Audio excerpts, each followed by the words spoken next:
Hi, I just wanted to explain in a video a simplified version or example of the system's performance task.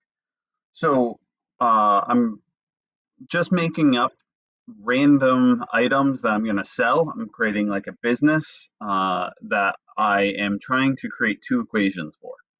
So step one is you're going to just make up the products you sell. So I just want to make you aware that I am just making these things up based on my real life knowledge or some research that I did on the internet on costs of things. So, in this example, in the simplified example, I'm deciding to sell two products, the lollipops and Swedish fish.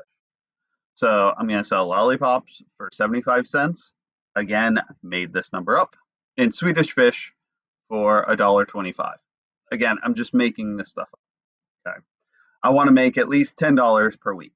Just a simple, easy number that I just came up with. So if I am selling these things, I need to buy them. So I made up these numbers too. So I'm going to buy each lollipop for 35 cents and each bag of Swedish fish for 75 cents. But I have to make up a number that I have to start with. So I am going to start my business with $5. So a lot of people are getting hung up on thinking they need four different products. So this first part satisfies both of those four things. So I'm going to sell two products, lollipops and Swedish fish. I also am creating those two measurements that or requirements for those products. The money I make and the cost of the products. Those are the four things. So don't overthink things with this. Okay. Step two is to create the equations. So establish what the variables mean. So X are my lollipops, Y are my Swedish fish. So the money equation, is the money I make. So 70.75 plus 125 equals 10. And the cost, that 0.35 plus X plus the 0.75 Y equals 5. So part of this performance task is for you to show that you can graph them, find the intersection, and also to do the algebraic substitution and elimination. So what I'm going to do is I'm going to go to the Desmos and I'm going to graph these. So the best thing about Desmos is I can highlight this equation, copy it, and paste it right in, and it graphs it. I go back to my equation. I'm just hitting Control C, I hit enter on this, Control V. I have my two equations graphed. You'll notice this intersection right here, it has a point right there, so I just click it. Now, in this case, and I don't know how I did this randomly, I found nice numbers. Okay, it is okay, it is perfectly okay to get decimals. We are just practicing right now, creating the equations and finding the intersection. If you want to play with the numbers, so let's say you have 0.3 here. Now this is a different number. You can play with these numbers and just change your situation so it comes out as nice numbers. Okay. The other thing with this is, let's say I have no intersection whatsoever. Well, in this case, we need you to find an intersection. So you're gonna need to play with the numbers so that it intersects. So once you have this graph, that's what you really want to do is you want to make sure that they're intersecting. The other thing with this is that you need to make sure. So let's say I change this. Okay. So if you look, I'm just dragging this down. They intersect down here at a negative.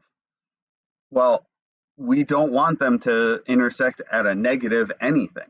So you're going to have to play with those numbers again, so that you can make sure that they are intersecting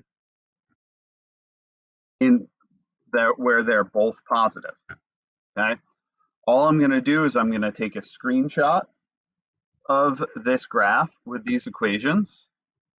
You notice that I did that here, and I'm going to just insert this in here. Now this is a picture. I have it right here, and that's what I'm going to use. Okay. Step 3 is to take those equations, solve them algebraically and with elimination. Now mine are going to be a little bit harder because I made mine with decimals. I advise you not to make yours with decimals. It's just going to make yourself the problem a little bit easier. So like shirts and shoes, I can sell for $10 or $30. Those aren't decimals. Those are numbers that I can deal with. I made mine with decimals. I would advise you to make nice, easy numbers for you. The next step is this optimization equation. So if you look back at my example, I'm selling things for money, but I also have to buy things for money. So there is a gap in there. That is my profit that I'm making. So I'm selling lollipops for 75 cents. I'm buying them for 35 cents. So my profit for each one I sell is 40 cents. I'm selling Swedish fish for $1.25, buying them for 75 cents. So that's 50 cents that I'm making. This is the equation that I'm looking for. Okay. That is my profit equation. That's my optimization. So what I do with that is I take that and I plug in the point that's right here that I found both graphically and algebraically. I plug it in. This number right here is the profit I make. And you finish with the sentence, I will make $5 profit when I sell 10 lollipops and 2 bags of Swedish fish. And then I'm just completing this write-up. So in completing the write-up, you're either doing what I am doing right here and videoing my process and how I am solving this. The only thing that I skipped over in the write-up is this solving algebraically and with substitution and elimination. You will need to explain the steps that you did in this. Or you are creating a Google Slides presentation with this information on each slide with your equation set up, your graph work for each one of these, the optimization, and how much money you're going to make. That is the performance task. Please let me know if you guys have any problems. And please look back at both of these examples that I gave you, because some people are thinking this is a lot harder or going way more in depth than needs to be. Thank you.